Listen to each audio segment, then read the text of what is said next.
Jeff and his guests share their expertise, personal anecdotes, and the latest industry news to keep you in the loop. Now, to provide you with insight and help you navigate the consistently changing world of real estate lending, here is your host for the Mortgage Voice, Jeff Barton. Welcome back, everybody. I'm Jeff Barton, your voice in the mortgage industry. Thanks very much for tuning into the show, for listening each and every week that we bring you the information from our studios up here in Ventura County. We broadcasting KCAA Saturday and Sunday every week. We bring you mortgage news, real estate news, information that might help you either decide or not to decide based on exactly what you hear. And as I said, most of the information we give you is topical as well as potentially helpful because of the way the markets go and how things get priced out and whether you can afford it or can't afford it. That is a volatile, changing thing. And, you know, okay, let's just stop for a second and go. I made the mistake of getting involved in watching politics last night. And as I have that kind of stress that everybody has experienced, especially the last 5 or 6 years, anytime these topics go up, what happens is it reminds me of why I don't get involved with it. There's enough stress in life out there for me as a business owner, as somebody who's trying to do loans for somebody who's trying to solve problems that really exist, as opposed to the potential or the manifested stuff that's out there in the sphere of both television and radio and certainly on the internet. So stepping away from that, stepping back to that, I think is great advice for anybody who's trying to buy a house right now. We are getting closer and closer to 7.5% to 8% mortgages. They're on a 30-year fixed. That is phenomenal growth in the mortgage rates over the past 18 months. Phenomenal in a bad way. Anybody who's out there who wants to buy as a first-time home buyer who is renting right now, you're in San Bernardino, you're in Riverside counties, you're spending, I don't know, $2,000, $3,000, $4,000 on rent, depending on how big your place is. Rents have exploded. Would you be better served buying a house? Of course you would, especially if you're going to have a family, raise kids, be in that house for 25, 30 years. Of course it's better off owning. Of course it's better off building equity. But it's really tough right now because we have the dual threat thing happening in our world. Rising real estate prices, rising mortgage rates. What does this do to the two-income household who's making $100,000 a year? You can't afford to buy something. Now, that's ridiculous. Of course you should be able to buy something. Unfortunately, this is the kind of market we're in. So what do we need? Do we need the Fed to continue to raise rates so that we eventually have some kind of recession so that prices fall? Well, if you're working and have a job, yeah, you might say yes. But if you're not working, or if you're in one of those kind of jobs that gets laid off during these types of events, you don't want to see that happen. So it's a very, very, very difficult situation for anybody out there who is, looking around to try to buy a house. If you go down Main Street, San Bernardino, Main Street, Riverside counties, or even out into Palm Springs. By the way, that water the other day, how did you fare in the hurricane, Daryl? I was on the outside edge of it, so it really didn't bother me. The earthquakes really what bothered us here. Right. They say that they were 6 miles from Ohio. Well, that's 4 miles from here, okay? So right. They're measuring from the wrong place. Okay, so again, that's another weather-related event that affects property values all over the place. And because we're in Southern California, we haven't had a hurricane in 80 years. We got the double whammy on Saturday. Well, they say that, when you sign your papers and they say you live in a floodplain, you go, yeah, right. It doesn't matter. It does matter. Yes, it does. It does matter. And for those, obviously, who experienced all that water, you're right in the wheelhouse of it out there. I think Rancho got, I don't know, what was it, 4, 5 inches of rain? Now, that's a lot of water. And my understanding, listening to talk radio and the news stations, driving to work on Monday morning, every roofer in town had certainly a lot of business that day. There were a lot of calls and a lot of roof repair needed. And I make light of it, but yeah, it's a serious thing. And it's very, very difficult when let's say you're trying to sell a house, you get your roof leak. Now you got to fix the roof in order to sell the house. But prices keep going up, so a little delay is probably going to help you in terms of value on the house. Every month, price goes up a little bit. and that's not a good thing for people trying to buy. For those trying to sell, yeah, that's a great thing. So these are the kind of things that I think about in terms of stressors that I don't want. I already have real stressors out there in the marketplace, and those things are, praying and really leaning on me very heavily in terms of what I'm thinking about when I'm thinking of, okay, how do I help somebody who's making, like I said, two income household making $100,000 a year. So your disposable income, you got 2 kids. You're living in a rental place, probably $2,500 to $3,000 a month. You need the space. You have a car. You maybe have 2 cars. Yeah, it's rough out there, and it's really rough because I don't see a fix for a while. I was on the phone with a guy who runs a company on their sales force, and they lend money to companies like mine, like Malibu Funding, and they're the company that also sponsors this particular show, so thank you very much to those people. NMLS 79620, they lend money to Malibu Funding, and Nate is the guy's name, was telling me that the business is down 30% for them. For the last 18 months. Now I'm thinking 30%. Oh, that's pretty good. My business, the business that I'm Malibu, over 50%. And I would dare say that originators out there who are looking for loans right now are down even further. As I said, we had 7.5%, almost up to 7.8% mortgage rates, according to Freddie Mac, last week. We're down back around 7.23% for the 30-year fixed today. But these are really taking all of the fun out of our business as we struggle to stay afloat and struggle to, pay salaries. And, that part of the industry is really suffering right now. The real estate agents are doing great.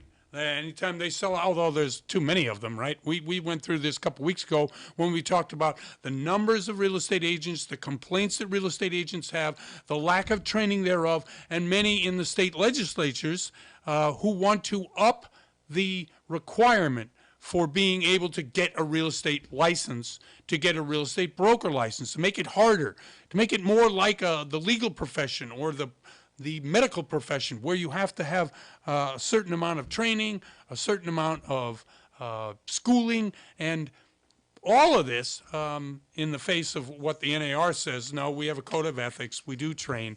Entry level is easier because it seems to be the way that we've always done it. Whatever it is. I don't fall on either side. I'm just saying that as a result of this market, real estate agents are doing well. They're very happy. The real estate commissions are up. As I talked about 2 weeks ago, there's a couple lawsuits winding their way, whatever the word is, through the courts about real estate commissions themselves. If I'm a seller, I'm selling a house. And by the way, if you're out there and you're trying to figure out exactly what this commission structure is and how it affects you, what you get, is there a value-added tax in terms of what you do when you're selling your house? All these things, you need to talk to a real estate professional. Anybody who has got a license as a broker for a long time, like myself, like there's many of them out there, believe me. You can walk down the street, you can spit and hit 5 real estate agents. So there's plenty of these people out there. If you go and you're trying to figure out that particular aspect of it, this commission-based structure where the seller pays everybody 5%. Usually it's about 5%. It used to be 6%, but it's way more like 5% now. And if you're the one company doing both sides of the transaction, probably more like 3.5%, 4%, right?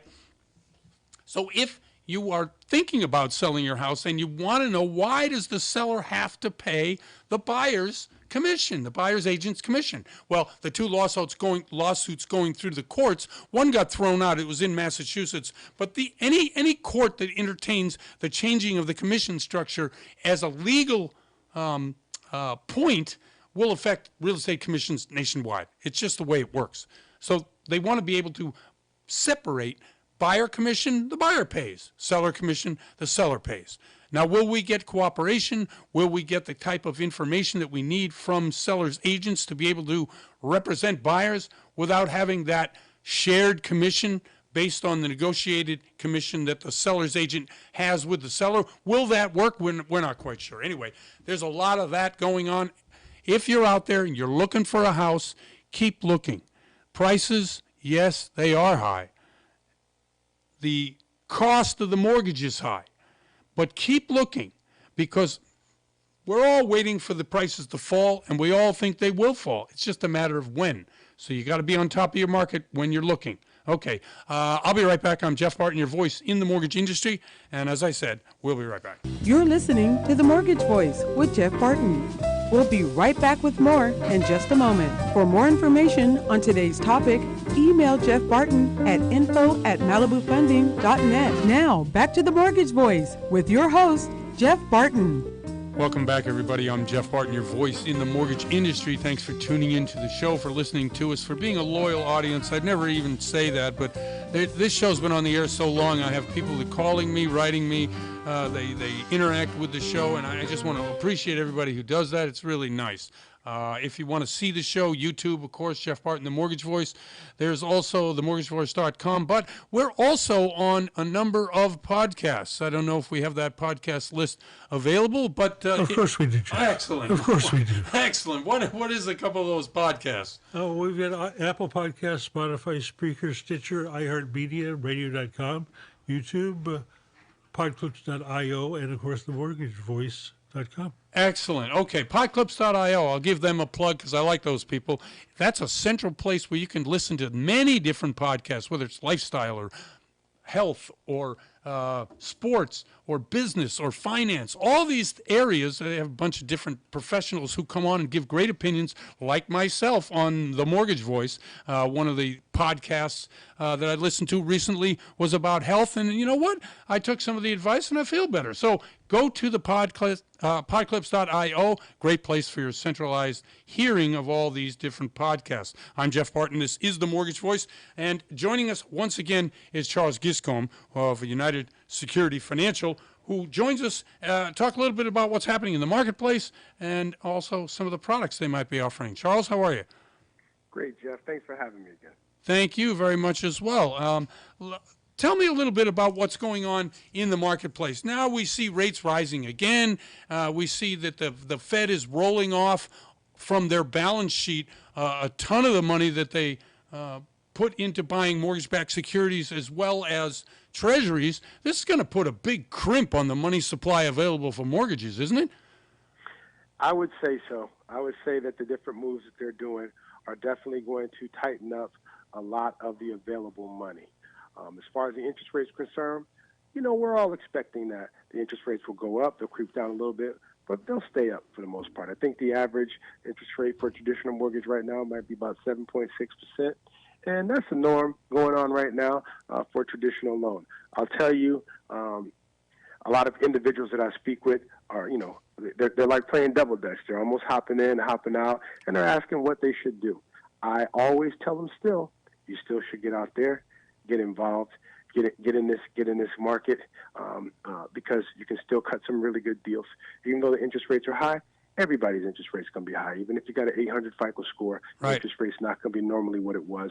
So I suggest that you get involved. There's so many different creative ways to kind of offset the interest rates in this market, and you should take a look at it. And if a seasoned loan officer, a loan expert can help you with that, that's what we need to do. Okay, some of the businesses that have been affected, I don't know if you've been watching, but we see Better Homes came back on the marketplace, although they were a company that was almost out of business. They've joined with a public company, but their particular value is down 96%. Guaranteed rate, 2 rounds of layoffs. RE/MAX lays off 7%. These are really industries that attract a lot of different people when times are good. When they're not good, what happens to these people and how do they get qualified for anything on the purchase front? I'll never know. But because the rental market is so, it's so expensive to rent a house as well. Very tough time for this industry. How are you weathering the storm at USF? Well, you know what? At the end of the day, like we said, people are still going to buy houses. Okay. People are going to still transact. At the end of the day, if you can just sit down and speak to individuals and let them know that the interest rates are not what they were 5 or 6 years for the 5 or 6 years, but prior to that, this is what the interest rates were and higher. You have to always remind and give a little bit of a history lesson to individuals to let them know that the market was here before. Now, what we have to do is we have to basically just say, okay, since the economy is in flux, or people are thinking that things are going to change. A lot of things are happening. You just have to basically sit down, talk to the individual, and let them know you're not going to get the best interest rate. We know that the media is letting us know that things are changing. But I swear to you, at the end of the day, I always just tell people, you don't have to stay in anything permanently. A lot of times, if you're getting into these situations, just know that it's going to get better. There's a better side out of it. Create your short-term strategy against your long-term strategy, just to know that once you get in something, if you really need something, people need to buy. You know, we have programs or down payment assistance programs at USF that allow people to get into get 100% financing. But I tell them the interest rates aren't going to be the best right now. They're going to be high. But the strategy should be for the short term that we will get you in, satisfy the need that you have for you and your family. When the market corrects itself, we can go back in with no penalties, refinance you down back to an interest rate that you and you're comfortable for. As long as you are able to intelligently tell your clients that this is a strategy that we will utilize for the short term, and I think that you'll be better off, and them understanding that there is a plan, initially, and then an exit plan to get you into a more traditional, more lower interest rate loan that they can be happy with and get fixed with, Jeff. Okay, that down payment assistance. Now let's just get into a little bit. We have about 4 or 5 minutes left. Down payment assistance program is interesting because there are some of these programs, and you just mentioned it with USF, that you could almost get into the property with 0% down. Absolutely. The program that we have is a program that will allow you to get, let's just say for a FHA loan, it's only 96.5% that the finance will provide. You have to come with 3.5%. We have a down payment assistance program that will give you the 3.5%. They'll do it for FHA loans, which are government loans, and we'll do it for traditional loans. And in some cases, if people can qualify, what will happen is we can give them 5% down, which will allow them to actually pay for the down payment and a 1.5 or 2 points toward their closing costs, Jeff. Yeah, no, that's a great loan. And where do you see that as most popular? Through FHA? Is it a standalone kind of loan? Like a conventional? You know what? We get it for both. You get it for traditional and you get it for FHA. The beautiful thing about this down payment assistance program, as opposed to others, is that if you stay in a loan for 3 years and 1 day, it's non-recourse, meaning you do not have to pay it back. Oh, that's great. And so is there a loan limit or special qualifications for it? You know what? Your income situation, based upon your income, you qualify for FHA, and you qualify based upon what your income limits are. That's how you qualify for the down payment assistance program. Anybody can apply for it, but you have to have a certain minimum of financial means, and then they will give you the assistance and help. Okay, and these guidelines that you have for this type of program, they're not as harsh as some might think. Like some people would say, hey, that income is like ridiculous. You have to make less than $20,000 or something. No, it's not like that, right? No, it's not like that at all. You should be making a good income, a decent income, based upon where you live at. A lot of times if you're living in a place where the cost of living is higher, you might not have that money to get into it, right? And so you need some help. And the loans will go up to the loan limits in whatever particular area that you're in. The beautiful thing about this situation is that a lot of people, Jeff, and I understand this about a lot of our clients and borrowers, even at Malibu and over here at USF now, the bottom line is there's a lot of people that pay rent. They get enough means and they make enough money to take care of themselves on a monthly basis. But the hard piece a lot of times is individuals, when they're going through their life and life keeps lifing, they can't save money. Right. So where an individual can pay monthly, pay rent, pay all their bills, still have good credit and keep paying, but it's just really hard to get a nest egg or to build the savings. Down payment assistance program is perfect for those individuals because they're already paying on time and already paying monthly. So they're in a habit of making their payments. They just don't have the ability to stock up a lot of money to put down for a down payment.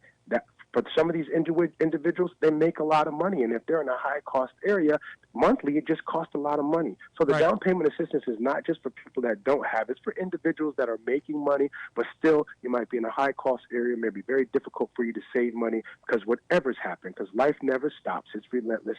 That's why you still can, and this is a program that will still allow you to get into your home, to get into houses, to get into investment properties, whatever you need to do, and get in there and get some assistance from yourself. The interest rates might be a tad bit higher, but it's a great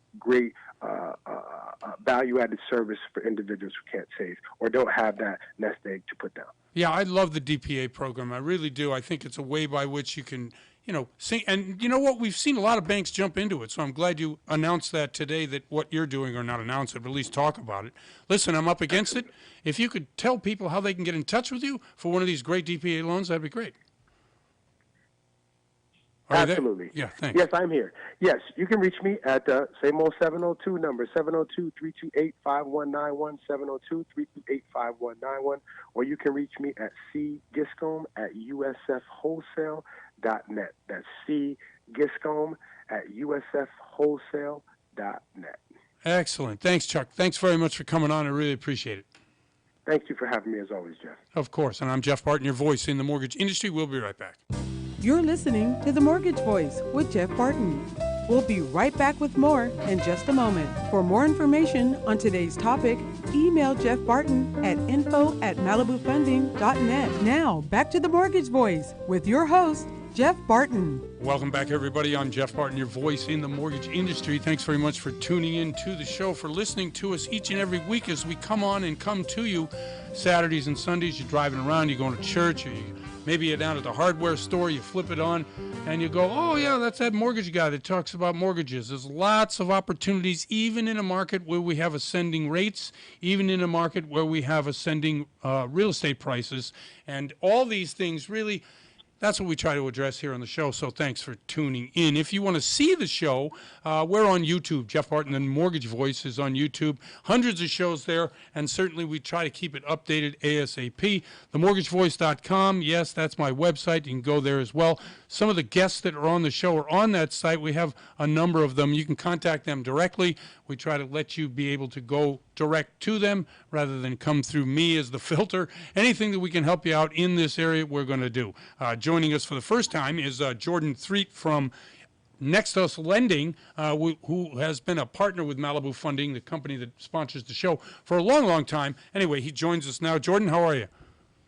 Doing fantastic. Thank you so much for having me. Okay, excellent, very much. Next House Lending, tell us a little bit about your niche, where you're located, what are some of the highlights, especially in the market I just described. Okay, absolutely. So Next US Lending, first off, this week we have actually rebranded into Brokers Advantage Mortgage. So tons of exciting stuff coming from us. We are specifically wholesale non-QM. With a plethora of programs for all of your self-employed borrowers, as well as any kind of alternative jumbo. And we're also the investor on an awesome second mortgage product that I'd love to talk to you guys about with today.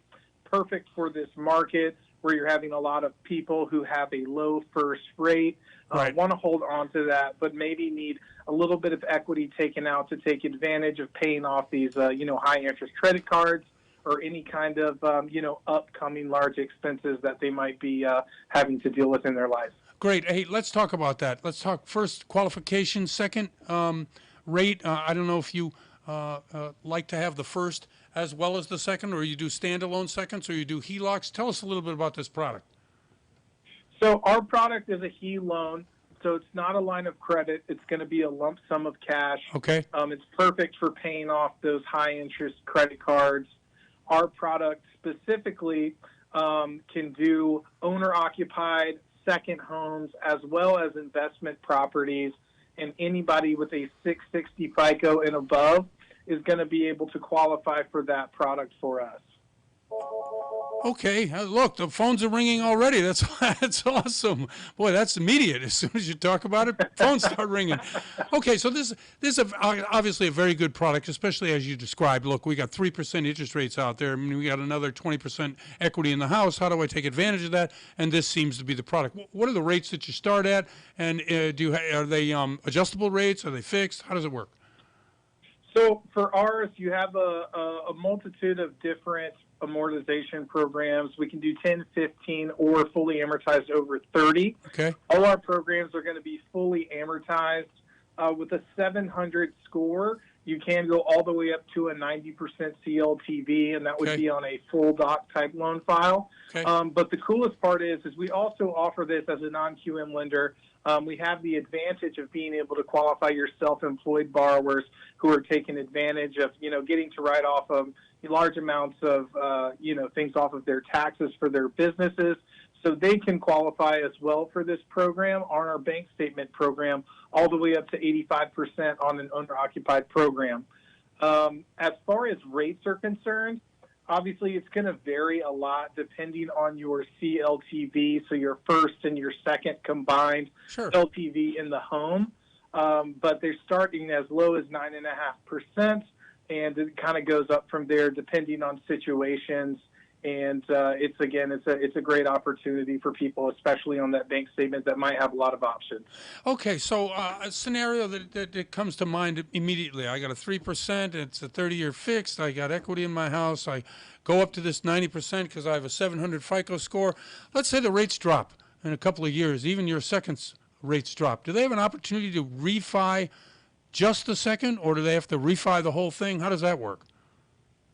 So if they're doing the refinance, that's an interesting situation. They have the option to refi everything totally. Obviously, if rates come down, and they can combine the first and the second with whoever is going to be sitting in the first position lien. There's no prepay penalty for these products, even on non-owner occupied. A lot of times, these are great opportunities for people with DSCR loans that are sitting there, and they have a really low rate from maybe 2 or 3 years ago, and they don't have to worry about a prepayment penalty, which is one of the greatest aspects of this loan. Right. No, I like that. I like the fact that there's no prepayment penalty. I like the fact that you've got a little bit on the high side, in my opinion, 90% up to 90% you take out. Do you have a loan limit dollar-wise, or is it just the percentage?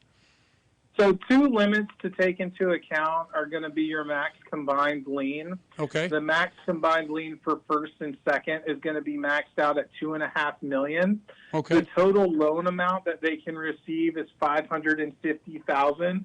So those are also going to be, in conjunction with the credit in coordination with the LTV for the home. Okay, so underwriting. Now, you've rebranded the company. Do you still have the same underwriting and same people looking at each loan, or how does that work? Same great process that we've always ran. Great. We really try to cater as a white glove service. I mean, customer service and your experience with the AE is what I really think makes your entire experience at any lender. So we really try to go out of our way to, be hands-on, always communicating, and, knowledge of the products, I think, is one of the most important aspects. But right now, our rebranding is changing into Broker's Advantage. And as we move into the next couple of months to several quarters later, we're looking to expand different kind of products. We're looking to expand into, more markets and being able to access more borrowers and be able to solve more borrowers' situations with what they need. Now, interestingly enough, we always talk on this show about, the availability of money, who you're backed by, maybe where you're selling these loans, because I know there's a lot of companies out there that are really fretting this high interest rate market because they did jumbos at 3%, and they got a whole pile of them that they can't get rid of, can't do anything with, and those particular lenders are in trouble, not unlike, what we saw early on when we had the shift from a low interest rate environment to a high interest rate environment. What is the backing that you all have, and what are you doing with these loans? So we're a very highly capitalized company. Okay. We're one of the more profitable companies in the sector. We resell really strong loans. So from a basis of being in the market, we're extremely well situated to continue lending. Okay. So that's definitely a huge benefit for us on that side. And on the resale market, we really have a select group of buyers that we choose to work with very, very closely with. And we're backed by a very large hedge fund. So we have plenty of capital to continue funding these and continue to do them at great rates. As long as we're hitting the buckets as far as, LTV and credit is concerned, we're going to be here for the borrowers for as long as we possibly can be. No, but yes, I know your company has been around a long time. I've been, as I said, been doing business with them for some time. And I like the rebranding. I like Broker's Advantage. It caters to the wholesale market more directly rather than Next US does, because that's more of a national sort of branding. This sounds like, you're in partnership with your local people who are doing the originations, which I always like, because I think that model works really well. Yeah, absolutely. I mean, relationships are the biggest Right. key in this environment. So the more we can do to showcase the quality of products that we have, showcase experience, and we're just excited moving forward as Brokers Advantage to continue that trend of that white glove service, and continue to give the best options and best rates possible for whatever we're markets in. And I think it's interesting when you mentioned about moving into a higher interest market, because it's all relative, right? Sure it so is. when we were Sure a it few is. years ago, we're having a lot of competition at 4%. Then we're moving to 5, 6, and 7. So kind of wherever the market is, we're doing everything possible to stay competitive and be here for all of our brokers. And the most important thing is that we get the loan closed, right? So That's absolutely right. And offer these programs, continue to offer choices, even though the customer may say, hey, it's really high. You go, well, historically, no, it's not that high. Right. Historically, we're right in the middle of the ball game. So, And there's two great ways to sell this loan. We have also a website that brokers are able to take advantage of called blendedrate.com. Okay. And that gives you the opportunity to showcase the first lien versus the second lien, because sometimes, obviously, those higher rates are going to be a little bit more prohibitive when you're talking to the borrower to sell them. But if you can showcase that the 3% they have on the first, in conjunction with the second that's going to be at that higher rate, Right. it's still putting them at a rate that's under 5% combined, or That's 6 right. or 7. It can really be a nice way to sell it. But at the end of the day, this is a strong asset solution product. You don't Right. want to be paying minimum payments on credit cards and this continual rotation of staying in debt. And this gives you an opportunity to have a fully amortized product with a consistent payment that's going to give you the opportunity to get that debt out of your life and be able to move forward. Excellent, Jordan, and well said. I really appreciate that. We run out of time. Want to have you back on. That was a pretty good explanation as to your product.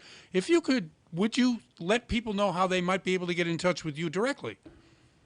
Yeah, absolutely. My name, again, is Jordan Threet. You can contact me at jthreet, that's JTHREATT, at brokersadvantage.com. You can also give me a phone call whenever on 949-748-8046. Again, that's 949-748-8046. And we also have a plethora of first trust deeds. Bank statements are a huge part of our company. So if you have any issues for anything not fitting conventionally, please give me a call. I would love to be your go-to for anything outside of your conventional box in the non-QM world. Jordan, thank you very much. I really appreciate you coming on the show. Yep, absolutely. Thank you so much for having me, guys. I really appreciate the opportunity and look forward to speaking with you again. Excellent. I'm Jeff Barton, your voice in the mortgage industry, and that was Jordan Threet from Brokers Advantage. Great new addition to the rotation. Really appreciate it, and we'll be right back. You're listening to The Mortgage Voice with Jeff Barton. We'll be right back with more in just a moment. For more information on today's topic, email Jeff Barton at info@malibufunding.net. Now, back to The Mortgage Voice with your host, Jeff Barton. Welcome back, everybody. I'm Jeff Barton, your voice in the mortgage industry. Really appreciate you listening to the show, and thank you very much. If you want to see what we're doing on a weekly basis, go to YouTube. Jeff Barton, the mortgage voice. That's who I am, and that's the name of the show on YouTube. Hundreds of shows there. We have a trend line on the show that we talk about rates and why things happen, let's say the last 18 months. And each and every week we have a color-coded chart that we don't have any of that. But if you do want to see and hear the show, go to YouTube. It's excellent. Also, if you want to hear and see the show, we have a number of podcasts that we're on. Daryl, do you have a list of those podcasts? I sure do, Jeff. We're on Apple Podcasts, Spotify, Spreaker, Stitcher, iHeartMedia, Radio.com, YouTube, Podclips.io and themortgagevoice.com. Okay, podclips.io is a great place where you can centralize all of your podcasting needs. Go to podclips.io and you will see and hear a number of amazing people that you can both learn a lot from and be entertained by. That's podclips.io. You know, I give them a plug every week. You sure do. I hope they're just, swimming in all the leads that they're getting from people who want to listen to the show. I hope they're doing well. I produce another 3 or 4 programs over there, so I'm happy that you do. Thank you. Oh, so excellent. much. Perfect. Okay, so show, as we are in the last segment of the show, I wanted to bring to the show to you once again Connie Hernandez from PMA. She joins us now from West Covina. Connie, how are you? Fine. Thank you for having me, Jeff. And thank you, Connie, very much. You've been such a loyal guest on the show, and the information that you bring is so valuable, especially not only in the local markets, but also give a flavor as to how the process works with professionals, because so many people just don't know. Well, I'm always happy to help answer anyone's questions regarding the process and, any other questions that may be of concern. Yeah, product-wise, I think we're in a situation where a lot of products in the marketplace tend to speak to those who are not regular W-2 earners, people that are out there in the business world who need a loan. Interest rates are a little higher, but it's tough to pitch when we've been at 3%, a 8% or a 7.5% loan on a 30-year fixed. Do you find that true? To be quite honest with you, Jeff, I don't know if it's because it's tapered down a little bit from the expectation of rates going back to what they used to be. Good. I would say in the first 6 months was really difficult to even wrap your head around these types of rates. But I think the reality has set in for a lot of people. And to kind of share a little bit with you, you're absolutely right. For a little bit there, what we were focused on and what we were doing quite a bit of was really focusing on self-employed people that were used to paying the higher rates and it's just now a little bit higher than what they were used to. And, they were used to, now a lot of people are doing cash out refis. Right. So they're using the HELOC options, the second TD options, and now we have some lenders that are actually offering thirds.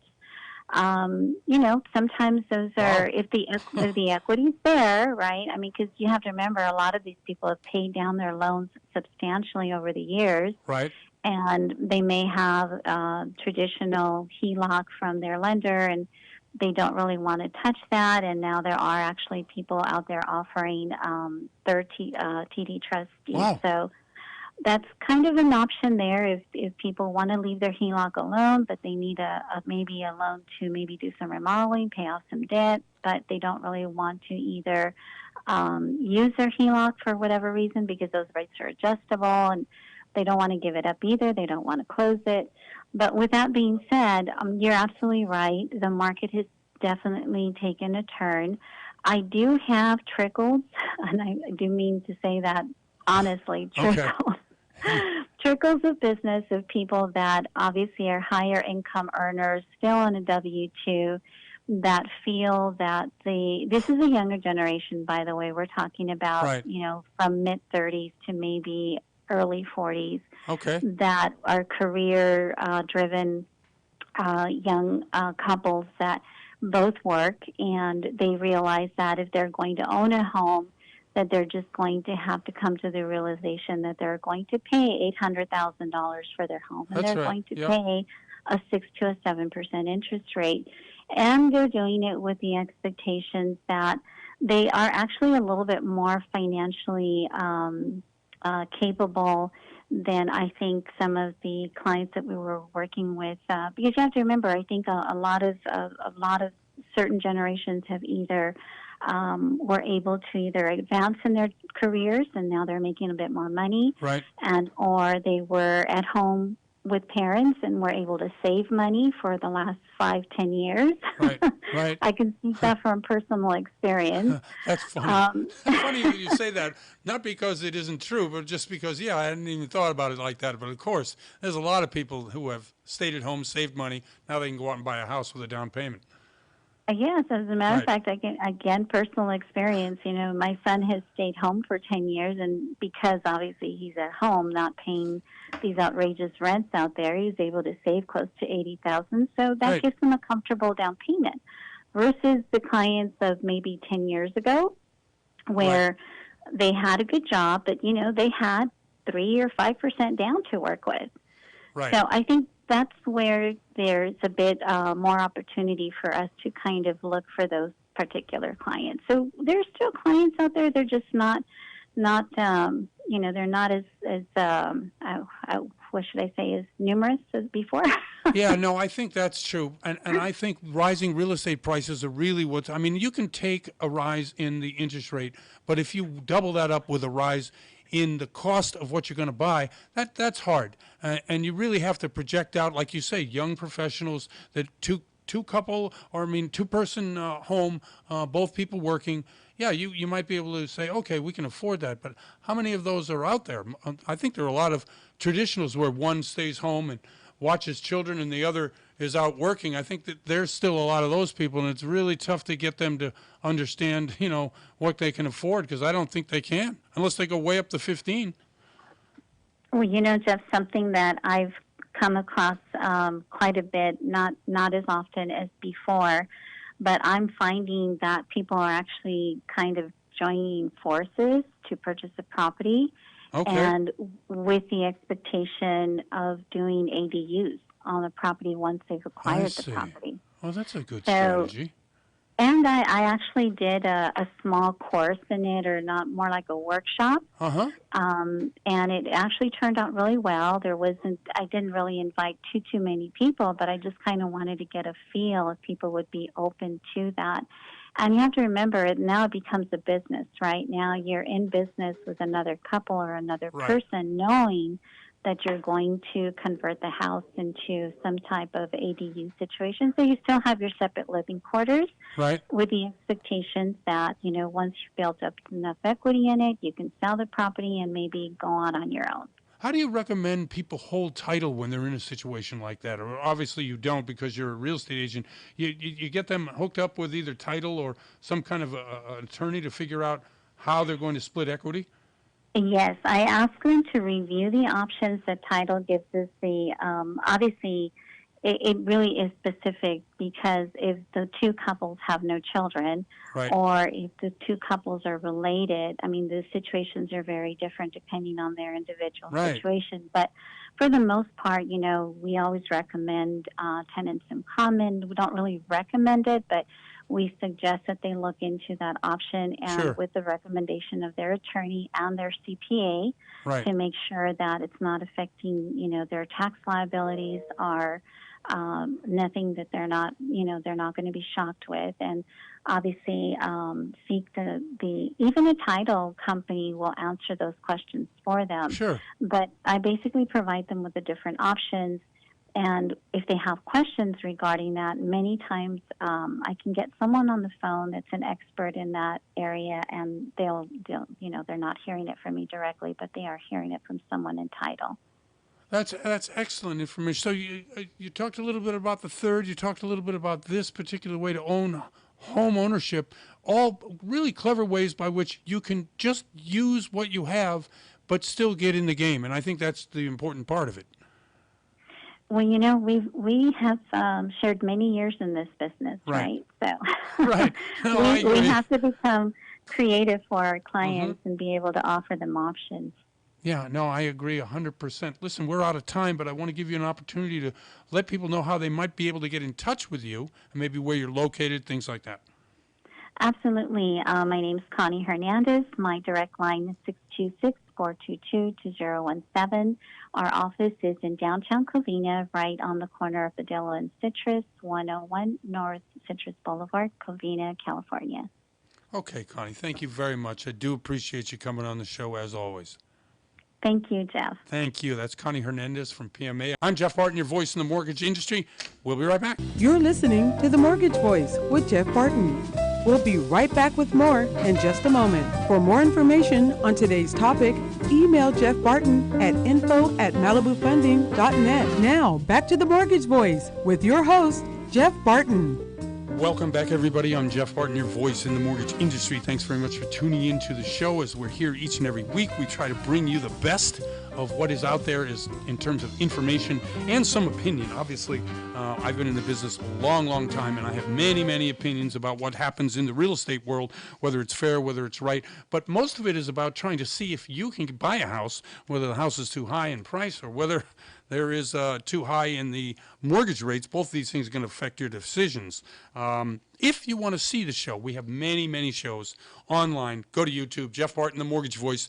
That probably posted hundreds of shows on YouTube, or you can go to themortgagevoice.com. That's our website. Either one of these places you can see, hear, and look to contacting the guests that you do hear on the show. We bring to the show many, many different guests, both people that have been in the business for a long time, account executives, reps, agents, loan officers, people that know a lot about what's going on, and we try to bring to you solutions about programs, what you might be able to afford in this particular market. Let's get right to it. News to use. The 30-year fixed rate loan today, 7.36. As I said earlier in the show, that's high. 6.75 is the 15-year, 6.99 is FHA. 7.35 is the jumbo. You know why? Because nobody wants to do the jumbos anymore. There are several banks around the country right now wishing that they didn't do jumbos at 3%, because within 18 months, if you're holding those or portfolioing those loans, who wants to securitize a 3% mortgage that's a jumbo? Nobody. All of these banks are in trouble because they can't liquidate what they have in their portfolio, which means that, you know, if in fact they want to borrow more money, can't do it. There's not enough collateral in there, and you can't sell it to anybody because no one wants that thing. I can name a few banks that are like that, but you know them. The banks that do jumbo loans. Anyway, they're in trouble. Let's see. The 5-1 ARM is at 7.18. The 2-year is at 5%.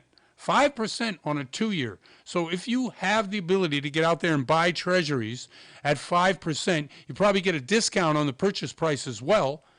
That's a pretty good return. Who wouldn't want 5%? And as a stupid aside, I'm 68. When I was, I don't know, when I had my first bank account, I must have been 11, 12 years old, had whatever money I had from whatever job I had. And back in those days, money wasn't a lot.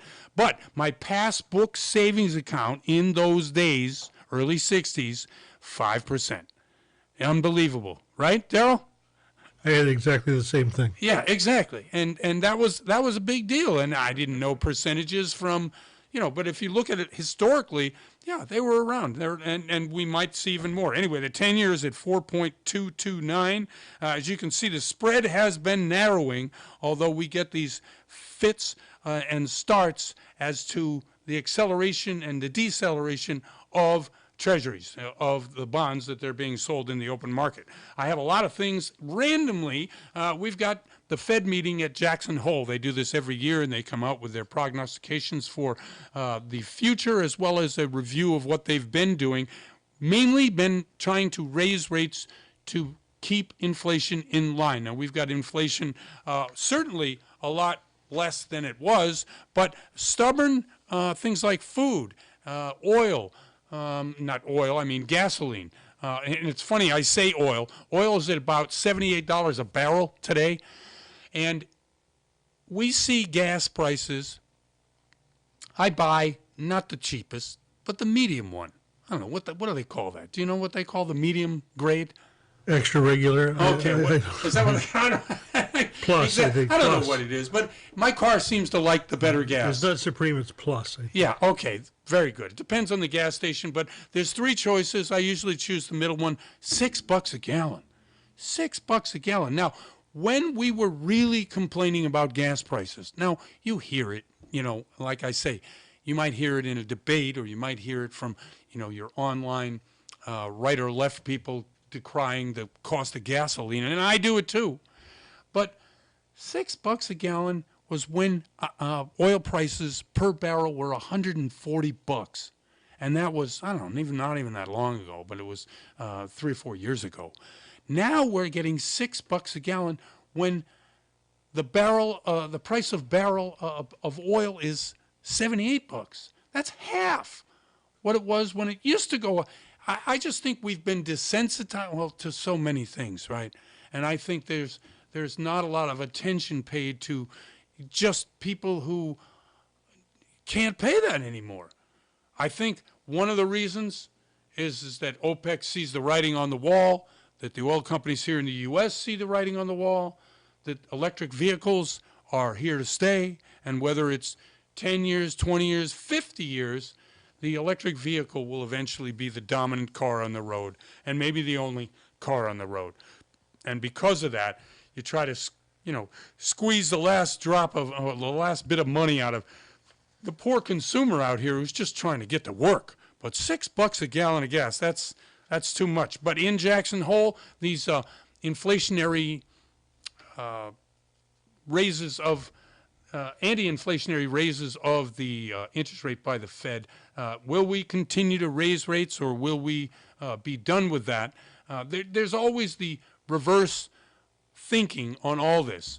If you psychologically hold the line, your stock market's going to do better. Why? Because you think they might be stopping raising rates and maybe even lowering rates at the end of next year, especially if the economy stalls, right? That's where the psychology of it is.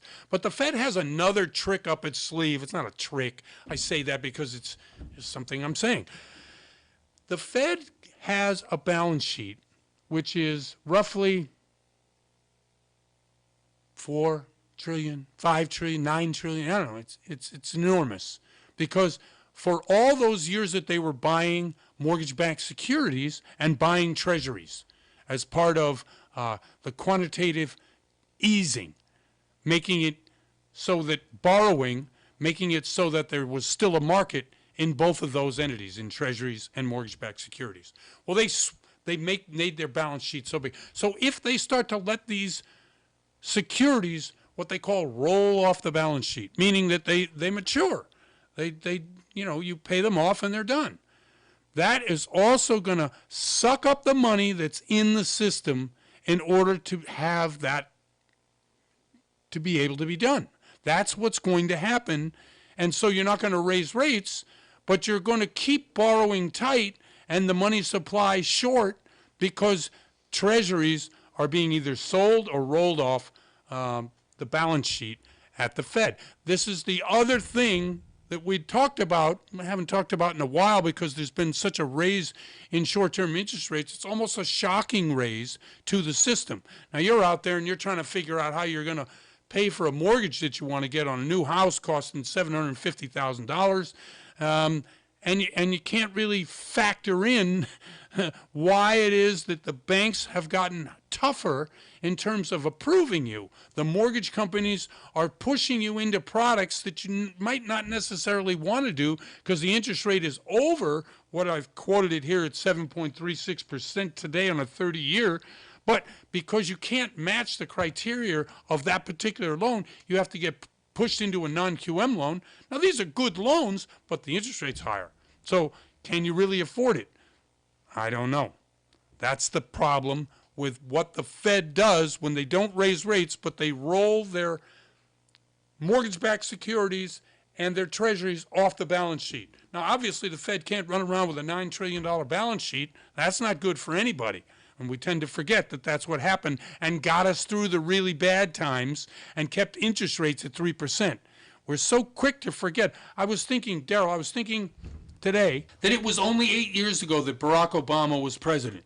Doesn't it seem like 100 years ago? It seems like it was last century. Yes, exactly. Man. And I'm not saying that was good or bad. I'm just saying we lose track of what's happening right in front of us. Hillary and Donald Trump were in 2016. That was 8 years ago. It's just unbelievable. To almost 8 years ago. It's truly amazing how we get so hyper-focused on the moment that the historical look at things, or even the history of the last 10 years, it just doesn't consider in anything that we're thinking about or wanting to do. It falls away. It's amazing. Okay, new home sales increased to 714,000. That's a direct effect of lowering the inventory. Inventory is low, and therefore we sell more new homes, because that's the only thing on the market. I got a lot more to say. Hey, I'm Jeff Barton, your voice in the mortgage industry, and we'll see you next time. You're listening to The Mortgage Voice with Jeff Barton. For more on today's topic, visit www.malibufunding.net. 106.5 FM and KCAA 1050 AM.